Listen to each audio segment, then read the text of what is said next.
I'm going to be reading The Smushy Bus. It's by Leslie Helikowski. Leslie Helikowski is from Michigan.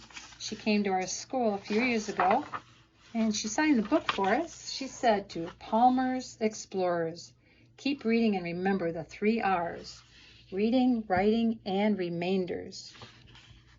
2004, so that's been more than a couple of years ago that she came. The school bus was late. The children from Addington Elementary School were waiting to go home. The kindergartners were starting to cry. The grade 1ers were hanging in and out of the mimosa trees. The grade 2ers were shooting spitballs at the grade 1ers. The grade 3ers were playing hide and seek in the bushes. The grade 4ers were jumping out of the school windows. The grade 5ers were playing dodgeball. The teachers were frantic. Finally, up chugged a tiny little school bus. Sorry I'm late, Mr. Mathers called out. Our regular bus is at the repair shop.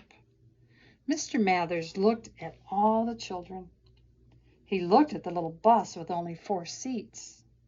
Now this is a problem, he said, but I will get them all home in time for supper. We're counting on it, said the teachers as they leaped for their cars. 16 kindergartners were trying to get on the bus. Looking around, Mr. Mathers noticed 8 bookshelves above the seats. He slid 2 kindergartners toes in first onto each shelf. They were a bit slippery from crying, so they fit in quite easily. The 12 grade 1ers were scrambling out of the trees and racing to the bus. Mr. Mathers had them all stop and untie their shoes. Using the laces, he tied the children into stacks of 3. He made 4 stacks and put 1 stack under each seat of the bus. Mr. Mathers turned to the grade 2ers. There were 13 of them. That's odd, mumbled Mr. Mathers. He crunched 3 children onto each seat with their knees up. 3 grade 2ers on 4 seats made 12 grade 2ers. Mr. Mathers had 1 child left over. You are what we call a remainder, he said to the child. Just hang around over here and we'll deal with you later. Now, what shall I do with 16 grade 3ers? Asked Mr. Mathers. He measured the space behind each of the 4 seats.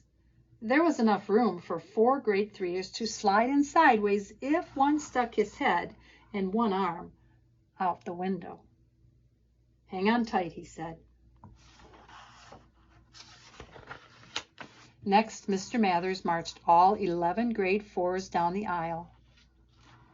When they turned around, he gave the one in front a push, and they fell, like dominoes, on one another's laps.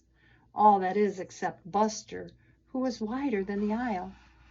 Mr. Mathers had to substitute 2 grade 2ers for Buster and put Buster in a seat.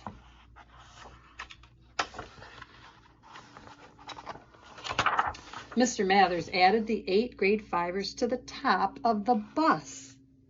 Lock elbows with the person next to you, he called. Numbers were bouncing around Mr. Mathers' head. When he counted all the kids he had smushed on the bus, his total was 76. Well, that sums that up, he said to himself as he drove off. The bus was full. It teetered around the corners. It climbed steep hills. It bounced over bumps in the road. The children hung on. When the bus stopped at First Street, 76 children groaned. Mr. Mathers opened the doors, and 15 children tumbled out. Now, how many kids are left on the bus? He asked. What's the difference? Wailed a crushed grade 3er. Exactly, said Mr. Mathers. He wrote the numbers in the dust of his window.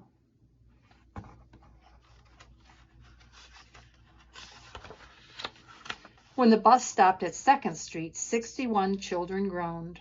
16 children jumped out of the windows, and 5 children slid off the top of the bus. "Be sure to use the proper steps," said Mr. Mathers.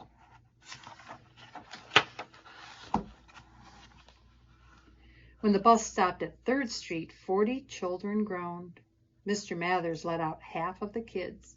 He handed one kid his backpack and his baseball. "Try to remember everything you carried," Mr. Mathers said.